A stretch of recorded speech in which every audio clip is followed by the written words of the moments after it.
सन्तानको योजना पूर्व महिलाले सेवन गर्ने फोलिक एसिड कस्तो औषधि हो?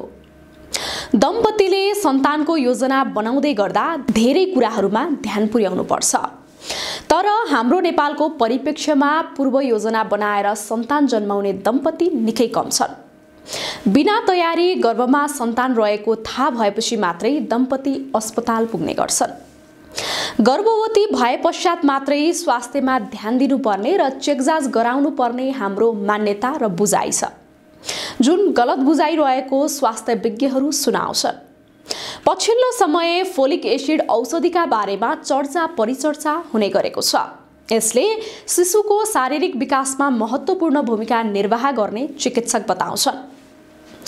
सन्तानको योजना बनाउने दम्पतिले यो औषधिको विषयमा बुझ्न अत्यन्त आवश्यक छ। यसकारण फोलिक एसिड कस्तो औषधि हो, यो कुन समयमा खाने र यसका स्वास्थ्य लाभहरूका विषयमा आज हामी तपाईहरूलाई जानकारी गराउँछौँ। थापाथली प्रसुति गृहमा कार्यरत स्त्रीरोग विशेषज्ञ डाक्टर कृतिपाल सुवेदी बताउनुहुन्छ, फोलिक एसिड एउटा भिटामिन हो जुन शरीरमा नयाँ कोषहरू वृद्धि र विकास हुनका लागि आवश्यक हुन्छ। हाम्रो शरीरमा फोलिक एसिडको कमी भयो भने नयाँ कोषहरू विकास हुँदैन र मुखमा घाउ आउने, पेटमा घाउ, अल्सर हुने गर्छ। गर्भधारण पूर्व यसको सेवन किन आवश्यक छ त?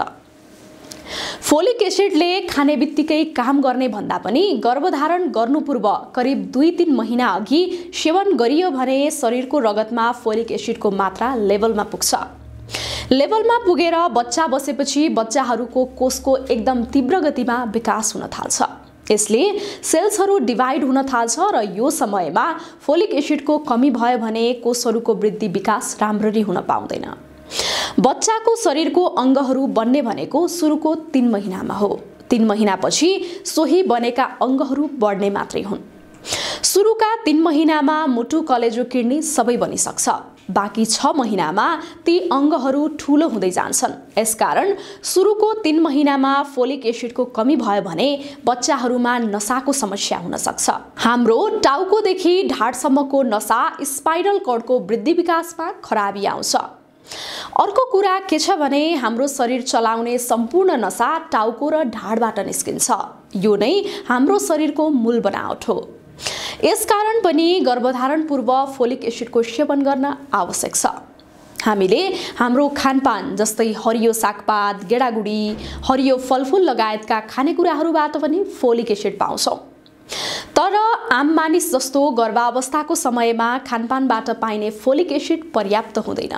यसको मतलब गर्भधारण गर्नु पूर्व फोलिक एसिड सेवन नगरेका गर्भवतीहरूबाट जन्मिएका सबै शिशु स्वस्थ हुँदैनन्, समस्या देखा पर्छ भन्ने पनि होइन। तर यसको सेवन नगर्दा कतिपय शिशुहरूमा समस्या देखिन सक्छ।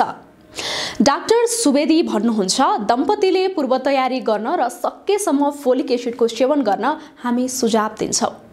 यसको सेवन गरेर मात्रै गर्भधारण गर्नुभयो भने बच्चामा जन्मजात डिफेक्ट जस्तै कतिपय बच्चाहरूको ढाडमा नसाको गुजुल्टो हुन्छ, कतिपयको टाउकोको विकास राम्ररी भएको हुँदैन। यसका साथै अन्य जन्मजात समस्या पनि हुन सक्ने सम्भावना रहन्छ। यसकारण सकेसम्म गर्भधारण पूर्व फोलिक एसिडको सेवन गर्नुहोस्।